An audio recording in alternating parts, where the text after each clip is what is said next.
বড় বোমগুলো লাইক দেখ মির্জা আব্বাস, ছোট বোম হলো ছাত্র দল, আরও ছোট বোম হলো যুব দল, বিভিন্ন মাইন পুঁতে রেখেছে পুরো জায়গাটা। অনেকে বলছে আপনি আলোচনায় থাকতে অন্যের সমালোচনা করছেন, বিষয়টাকে আপনি কিভাবে দেখছেন? আপনি নিজেও এই আসনের ভোটার না, এত প্রতিদ্বন্দ্বী থাকতে আপনাকেই কেন এখানে ভোট দিবে?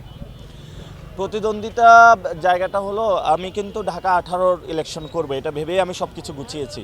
পরে সবাই সিদ্ধান্ত নিলে আমার ঢাকা 8 আসতে হবে, কারণ এটা খুবই চ্যালেঞ্জিং জোন। লাইক দেখ আফগানিস্তান, বড় বোমগুলো লাইক দেখ মির্জা আব্বাস, ছোট বোম হলো ছাত্র দল, আরও ছোট বোম হলো যুব দল, বিভিন্ন মাইন পুঁতে রেখেছে পুরো জায়গাটা।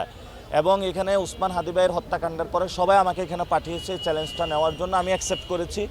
অনেক হ্যারাসমেন্ট, লাইফের অনেক প্রতিকূলতার মধ্য দিয়ে যাচ্ছি, কিন্তু আমরা মনে করি যে জনগণ কানেক্টেড হচ্ছে এবং ঢাকা 8-এ নতুন একটা ইনসাফের রাজত্ব আমরা প্রতিষ্ঠা করতে পারবো। অনেকে বলছে আপনি আলোচনায় থাকতে অন্যের সমালোচনা করছেন, বিষয়টাকে আপনি কিভাবে দেখছেন?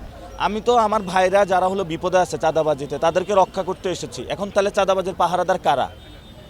আমি তো বলি নাই যে আপনি চাঁদা বন্ধ করে দেন, আমাদের কোনো সমস্যা নাই। সন্ত্রাসী দখলদারিত্ব বন্ধ করে দেন, আমাদের সমস্যা। আপনারাই জয়ী হন, সমস্যা নাই আমাদের। জনগণের যে কল্যাণ করবে তাকে আমরা জয়ী করতে চাই। আমি চাই না আমাকে ভোট দিতে, আপনাকে ভোট আমিও দিব এবং আপনার জন্য কাজ করব, কিন্তু আপনি এখানে সন্ত্রাস দখলদারিত্ব চাঁদাবাদী শহীদ উসমান হাদির বিচার এই কাজগুলো করবেন কিনা, জনগণের কাছে যাবেন কিনা। আমি দুর্নীতির সাথে কখনো জড়িত হই নাই এবং বাংলাদেশে আমি দুর্নীতি করতে চাইও না, দিবও না কাউকে দুর্নীতি করতে। শেষ পর্যন্ত আপনি টিকতে পারবেন কিনা এবং প্রত্যাশা কি করছেন, জয়ের মালা পড়তে পারবেন কি?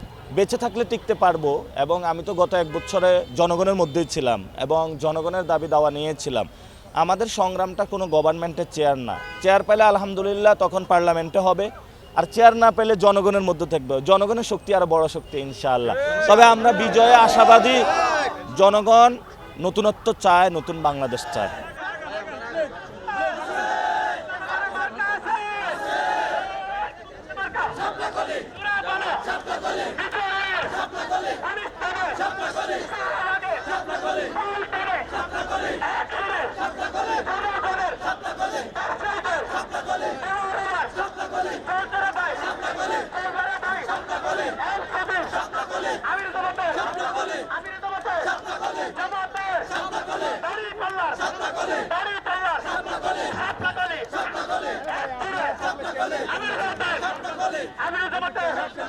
আমরা সবাই